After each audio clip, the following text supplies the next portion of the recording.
గారెలు చూడండి ఎంత బాగా వచ్చాయో. గారెలు అల్లం చట్నీ అనమాట. ఇవాళ మా బ్రేక్ఫాస్ట్ ఇదే.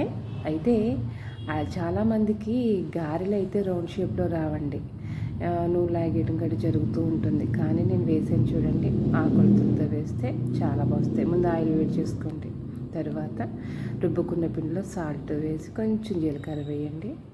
తర్వాత గ్లాస్తో నీళ్ళు పెట్టుకుని చేతికి కొంచెం తడుపు పెట్టుకోండి, సరిపోతుంది. అలా నేను ఇలా పెట్టినాను అంతే. ఒక్క చేతితో వేసేచ్చండి గారెలు, చాలా బాగా వస్తాయి. చూడండి మీరే ఎంత రౌండ్గా ఎంత బాగా వచ్చాయో. ఆయిల్ కూడా అస్సలు ఏం లాగదు.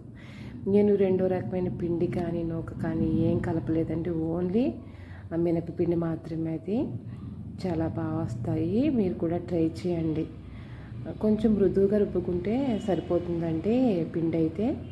నూనె బాగా మరిగిన తర్వాత వేస్తే ఆయిల్ అస్సలు లాగదండి, చాలా బాగా వస్తాయి. చూడండి ఒక్క చేత్తోనే వేస్తాను నేను, అయినా రౌండ్గా వచ్చినాయి కదండి. మీరు కూడా ఇలా వేయగలరా? సరేనండి, మీరు కూడా ఇలా వేస్తే కామెంట్ చేయండి. ఓకే అండి, చూడండి ఎంత చక్కగా వచ్చాయో.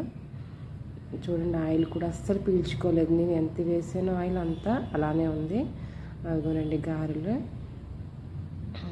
చూడండి వేసేసాను. చూడండి, నచ్చితే లైక్ చేసి కామెంట్ చేయండి.